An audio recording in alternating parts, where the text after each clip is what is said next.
PSC চেয়ারম্যানে যারা বসেছিল মুকুল রায় থেকে কৃষ্ণ কল্যাণী, মুকুল রায় তো এক কানে জোড়া ফুল এক কানে পদ্ম ফুল গুজে বলছে मैं तो हूं पागल।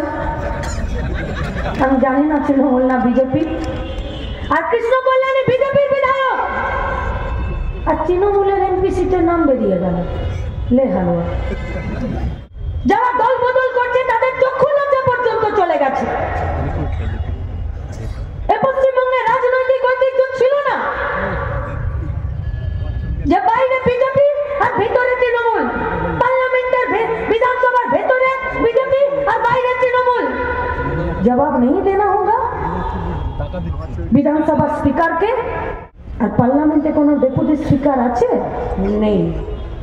মোদিজি কোনো ডেপুটি স্পিকারই রাখেনি, যেটা বিরোধী দল থেকে করতে হয়। তো জিতে যেতে পারে পার্লামেন্টে, তার দিকে না তাকিয়ে কার যেটা উচিত তাকে দেখে ভোট দিতে হবে আর পার্লামেন্টে পাঠাতে হবে। শ্রমের জন্য যে আইনগুলো ছিল, কখনো 3 দিন, কখনো 18 দিন, কখনো 6 ঘন্টাতে তৃণমূল বা কভার দিয়ে বেরিয়ে চলে এলো পার্লামেন্টে, আর মোদি একটার পর একটা বিল পাস করিয়ে দিয়ে কখনো কৃষি আইন, কখনো শ্রম কোড বিলকে পাস করিয়ে দিল। কি হবে এতে? আর যারা অসংগঠিত ক্ষেত্রে কাজ করবে তাদের 12 ঘন্টা, আরে সোজা হিসাব রে ভাই, 3 8 24, 3টে শিফটে কাজ পায়। কোনো একটা কারখানা, কোনো একটা ফ্যাক্টরি, কোনো একটা কাজের জায়গা, কোনো একটা ম্যানুফ্যাকচারিং ডিপার্টমেন্টে 3টে শিফটে যদি কাজ পায় তাহলে 3 জন কাজ পাবে। আর আজকে মোদি একক সংখ্যাগরিষ্ঠতার অহংকারে আর তৃণমূলের ওয়াকওভার দিয়ে দেওয়ার জন্য তারা যে বিলগুলোকে পাস করিয়ে আইনে পরিণত করে দিচ্ছে, সেখানে 12 ঘন্টাতে যখন কাজ করবে 3 জন শ্রমিকের কাজ হবে না, 2 জন শ্রমিকের কাজ হবে। শুধু ধর্ম? अरे बिल्ली से पूछिए धर्म क्या होता है, वो बोलेगा कि चूहा मारना ही धर्म है। मोदी के पास धर्म का मतलब क्या है? श्रमिक और किसान को मारने का।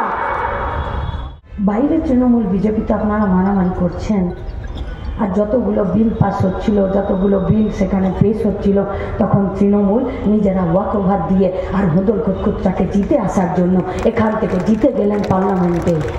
মানুষের জন্যে। কার জন্য? কি কাজ করলেন? জবাব দিতে হবে না? যারা দল বদল করছে তাদের চক্ষু লজ্জা পর্যন্ত চলে গেছে। এ পশ্চিমবঙ্গে রাজনৈতিক ঐতিহ্য ছিল না যে বাইরে বিজেপি আর ভিতরে তৃণমূল, পার্লামেন্টের বিধানসভার ভেতরে বিজেপি আর বাইরে তৃণমূল। জবাব नहीं देना होगा বিধানসভা স্পিকারকে।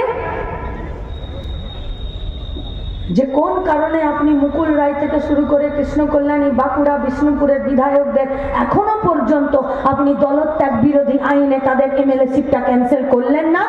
কতটা অপারগ, কতটা অপদার্থ, কতটা নিষ্ক্রিয় আর কতটা পশ্চিমবঙ্গের মানুষের সাথে বেইমানি করলে এই ধরনের একটা স্পিকার নিজের পদে বহাল থাকতে পারে? আর পার্লামেন্টে কোনো ডেপুটি স্পিকার আছে? নেই। মোদিজি কোনো ডেপুটি স্পিকারই রাখেনি, যেটা বিরোধী দল থেকে করতে হয়। এরা দেশ রক্ষা করবে? এরা রাজ্য রক্ষা করবে? পিএসসি চেয়ারম্যানে যারা বসেছিল মুকুল রায় থেকে কৃষ্ণ কল্যাণী, মুকুল রায় তো এক কানে জোড়া ফুল এক কানে পদ্ম ফুল গুজে বলছে मैं तो हूं पागल। আমি জানি না তৃণমূল না বিজেপি। আর কৃষ্ণ কল্যাণী বিজেপির বিধায়ক, আর তৃণমূলের এমপি সিটের নাম বেরিয়ে গেল। লে হালুয়া। বোঝা মুশকিল। আসলে বোঝা মুশকিল নয়, বোঝাটা খুব সহজ। মানুষের রুটি, মানুষের রুজি, মানুষের কাজ, মানুষের স্বাস্থ্য, মানুষের শিক্ষাকে যখন লুট করতে হয়, তখন পিএসসি চেয়ারম্যান হিসাবে তৃণমূলের দুর্নীতি টুটি টিপে যেটা ধরা উচিত ছিল সেটাকে ধরা ধস্তে আপনারাই বিজেপিরাই তৃণমূলকে এগিয়ে দিয়েছেন। কে দিয়েছিল 100 দিনের কাজে মমতাকে হাসি মুখে বারে বারে পুরস্কার? গান গাইতে গাইতে পুরস্কার নিতে গেল 100 দিনের কাজে প্রথম, দ্বিতীয়, তৃতীয় হওয়ার। আর আজ বলছেন যে আপনি 100 দিনের কাজের টাকার হিসাব দিচ্ছেন না। কিসকা বাপ কা পয়সা है, कौन हिसाब नहीं देगा? আর কে পয়সা আটকে রাখবে? আমরা কথা দিচ্ছি, যদি দম থাকে 100 দিনের কাজের জব হোল্ডারদের আর তাদের কতদিন কাজ, কত টাকা পেয়েছে, কত টাকা পায়নি, হিসাবটা টাঙিয়ে দিন। গলায় গামছা দিয়ে কি করে টাকা আদায় করতে হয় আমরা লাল ঝান্ডা দেখিয়ে দেবো। আমরা কিন্তু দুর্নীতির বিরুদ্ধে লড়াই, কাজের জন্য লড়াই কারা করবে? কি বলছে বিজেপি? কি বলছে? महिला एम्पावरमेंट, इसलिए गैस का दाम हम 100 रुपए घटा दिए। अरे 400 से जब 1200 किए थे तब तो ये नहीं बोले थे कि 800 का बांस भी हम ही दे रहे हैं। এখন কমিয়ে দিলেন তো বড় ঢাকঢোল বাজাচ্ছেন, আর যখন বাড়ালেন তখন मन की बात से बोला जाता है, सुनाई नहीं देता।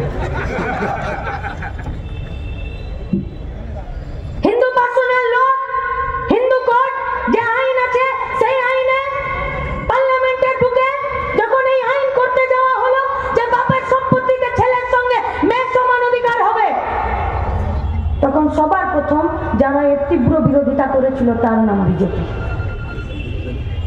পশ্চিমবঙ্গে তৃণমূল কংগ্রেসের সরকার লাল ঝান্ডা বলল যে আসন সংরক্ষণ হবে মহিলাদের জন্য, ভোটে 50-এর নিচে যাতে কিছুতে না হয়। তৃণমূল বলল 50-এর উপরে যাতে কিছুতে না হয়। এটাকে বলে মহিলা এম্পাওয়ারমেন্ট। আর তারপরে আপনি সন্দেশখালি করবেন, তারপরে আপনি হাঁসখালি করবেন, তারপরে আপনি মিনাখা, তারপরে আপনি কাটোয়া, তারপরে আপনি পার্কস্ট্রিট করবেন। লড়াই 50টা দিন রাস্তায় হেঁটেছি। কাজ কোথায়? কাজ করতে চাই, কাজ। দুটো শক্ত হাত আছে, একটা পরিষ্কার পরিচ্ছন্ন মগজ আছে, কোমরে জোর আছে, বুকে সাহস আছে। আমার শ্রমটাই দেশ এই রাজ্য গঠন করতে দিতে চাই। সরকারকে ব্যবস্থা করতে হবে, আর করতে যদি না পারো কান ধরে চেয়ার থেকে নামিয়ে দিতে হবে।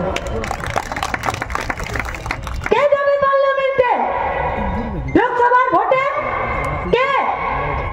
এরা যারা দুর্নীতি করেছে। আরে যে অত্যাচার করে, যে দুর্নীতি করে, যে লুটে নেয়, তার থেকেও বেশি বিপজ্জনক হলো যে সবকিছু দেখেও চুপ করে থাকে। আর চুপ করে থেকে বসে থাকার সময় নয়। আজ রাস্তায় নামার কথা, আজ বুথে যাওয়ার কথা, আজ পরিবার আত্মীয় স্বজন সবাইকে ডেকে নিয়ে গর্বে, সাহসে, মেজাজে, জেদে, কোমর থেকে পিঠ, মেরুদণ্ড সোজা করে, মাথা উঁচু করে দুর্নীতির বিরুদ্ধে নিজেকে বাঁচার জন্য, রাজ্যকে বাঁচার জন্য, আর দেশকে বাঁচানোর জন্য সামনের সারিতে লড়াই করতে হবে, দাঁড়াতে হবে। তার আবেদন করতে এসেছি আপনাদের কাছে। কানের আরাম আর দুটো ভাষণ শুনে তালি নিয়ে বাড়ি ফিরে ফেসবুক দেখতে আসিনি। পাশে পেতে চাই আপনাদেরকে আমরা। লড়াইয়ের ময়দানে ব্যারিকেডের পিছনে পাশে তাকিয়ে যাতে আপনাকে আমি দেখতে পাই, তার জন্য আমরা এসেছি আপনাদের কাছে। কে লড়বে? যে সব, যে মাথা উঁচু করে বেঁচে থাকতে চায় তাকে লড়তে হবে। সমস্ত ভয়, সমস্ত পিছুটান, সমস্ত কিছুকে, সব শিকলকে পিছনে ঠেলে ফেলে দিয়ে সামনে এগিয়ে যেতে হবে, নইলে এই রাজ্যকে বাঁচাতে পারবে না। ওরা ভুল বলে যে গোটা রাজ্যের মানুষ ভয়ে মাথা নামিয়ে আছে। না, এ রাজ্যের মানুষ সাহসী, এ রাজ্যের মানুষ জেদি, এবার রাজ্যের মানুষ লড়াকু। শুধু আমাদেরকে সামনের সারিতে থাকতে হবে। তাই কে জিতে যেতে পারে পার্লামেন্টে তার দিকে না তাকিয়ে কার জেতা উচিত তাকে দেখে ভোট দিতে হবে আর পার্লামেন্টে পাঠাতে হবে।